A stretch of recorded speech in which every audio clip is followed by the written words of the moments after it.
நண்பர்களே நமக்கு தெரியும் அமெரிக்காலலாம் போன வருஷம்லாம் பார்த்தோம் அப்படின்னு சொன்னாக்க இன்ஃப்ளேஷன் ஜாஸ்தி ஆயிடுச்சு அப்படின்னு சொல்லிட்டு ஃபெடரல் பேங்க் வந்து ரேட்டை வந்து இன்க்ரீஸ் பண்ணிக்கிட்டே போய்கிட்டு இருந்தாங்க. இப்போ வந்து இப்போ இருக்கக்கூடிய அமெரிக்கன் கண்டிஷன்ஸில் ரேட் கட்டுக்கான பாசிபிலிட்டிஸ் இருக்கா? நிபுணர்கள்லாம் என்ன சொல்றாங்க அப்படிங்கிறத மாத்திரம் நம்ம பார்ப்போம்.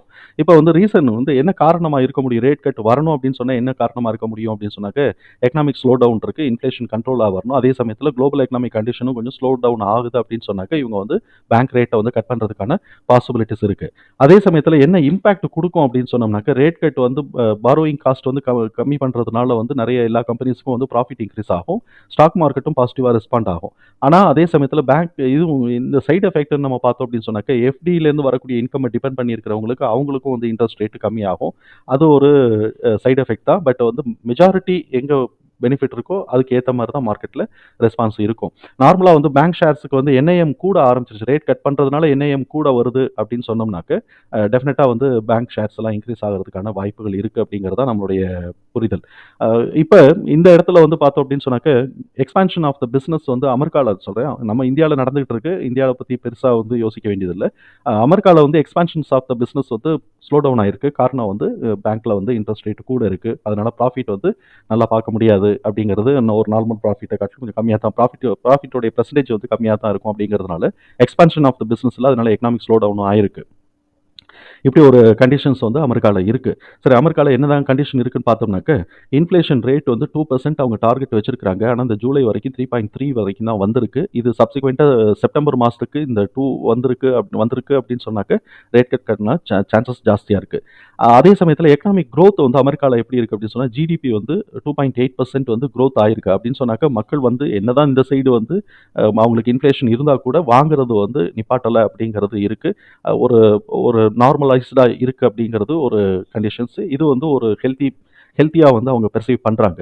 அதுக்கப்புறம் நம்ம இன்னொன்னு வந்து த்ரெட்டா நம்ம பார்க்க வேண்டியதுன்னு பார்த்தோம்னாக்க, எம்ப்ளாய்மென்ட். அன்எம்ப்ளாய்மென்ட் வந்து ஜூலை மாசத்தோட டேட்டா பிரகாரம் 4.3% வந்து அமெரிக்கால இன்கிரீஸ் ஆயிருக்கு. அப்படி வந்துச்சு அப்படின்னு சொன்னாக்க, இன்ஃப்ளேஷன் குறையுது ஓகே. பேங்க் ரேட் வந்து கூட இருக்கிறதுனால காஸ்ட் வந்து கூட வருது அப்படிங்கும்போது, மக்களுக்கு இன்கமே சஃபர் ஆகும்போது ஆட்டோமேட்டிக்கா வந்து அந்த இடத்துல ஒரு மக்களுக்கான ஒரு ஒரு சௌகரியம் குடுக்கணுங்கிறதுக்காக ரேட் கட் பண்றதுக்கான பாசிபிலிட்டீஸ் இருக்கு அப்படிங்கிறது தான் பெரும்பாலானோருடைய கருத்தா இருக்கு.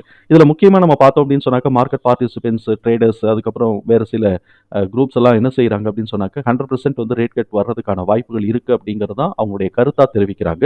ஜேபி மார்கன் வந்து என்ன சொல்றாங்கன்னா, 50லிருந்து 75% வந்து இந்த இயர் வந்து ரேட் கட்க்கான பாசிபிலிட்டீஸ் இருக்கு. ஆனா இது ஒரே மீட்டிங்ல நடக்காது. ஒவ்வொரு தடவ மீட்டிங் வரும்போதும் கொஞ்சம் கொஞ்சமா குறைச்சு 50லிருந்து 75%க்கு குறைக்கிறதுக்கான வாய்ப்புகள் இருக்கு அப்படின்னு சொல்றாங்க.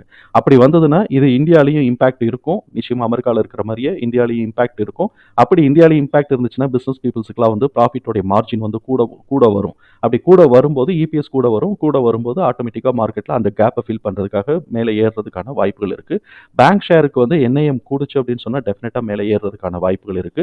இப்ப எந்தெந்த மாதிரியெல்லாம் ஸ்டாக்ஸ் எல்லாம் நம்ம வந்து பார்க்கலாம் அப்படின்னு சொன்னோம்னாக்க, நார்மலா வந்து எங்கே வந்து இப்ப அஃபெக்ட் ஆயிருக்கு அப்படின்னு சொன்னா, ஐடி செக்டார்ல நெறைய அஃபெக்ட் ஆயிருக்கு. அதுக்கான பாசிபிலிட்டீஸ் இருக்கும். பிசினஸ் குரோத், டெவலப்மென்ட், அம் அ ரீஇன்வெஸ்ட்மென்ட்ஸ் எங்கெங்கெல்லாம் சான்சஸ் இருக்கோ அங்கெல்லாம் கொண்டு வருவாங்க. இந்தியாவ பொறுத்தவரைக்கும் நமக்கு பேங்க் ஷேர்ஸ்க்கும் வந்து ஒரு ஸ்கோப் இருக்கு அப்படிங்கிறத நம்ம வந்து பார்க்குறோம். எந்த மாதிரியான ஸ்டாக்ஸுக்குலாம் நல்ல ஸ்கோப் இருக்கு அப்படிங்கிறதுக்கு குரோத்துக்கான ஆப்பர்ச்சுனிட்டி இருக்குங்கிறத பத்தி நம்ம ஆல்ரெடி வீடியோல போட்டிருக்கிறோம். டிஸ்கஸ் பண்ணியிருக்கிறோம். வீடியோல போட்டிருக்கிறோம். அது தேவைன்னா நான் டிஸ்கிரிப்ஷன்ஸ்ல அந்த லிங்க் குடுக்குறேன். அந்த list Nifty 50 and next 50 mid கேப்ல இருக்கக்கூடிய லிஸ்ட் வந்து நம்ம அதில பார்க்குறபடி அதில பார்த்துக்கலாம். அத பத்தின ஒவ்வொரு குவார்ட்டருக்கும் நம்மளுடைய அனாலிசிஸ் நம்ம பண்ணிக்கிட்டே வரோம். தேவைப்படுறவங்க அத நம்ம வந்து பார்த்துக்கலாம். நம்மளுடைய இந்த வீடியோ பிடிச்சிருந்துச்சு அப்படின்னு சொன்னாக்க லைக் பண்ணுங்க. நண்பர்களுக்கு உதவியா இருக்கும்னா ஷேர் பண்ணுங்க. நட்பு தொடர சப்ஸ்கிரைப் பண்ணுங்க. நன்றி நண்பர்களே.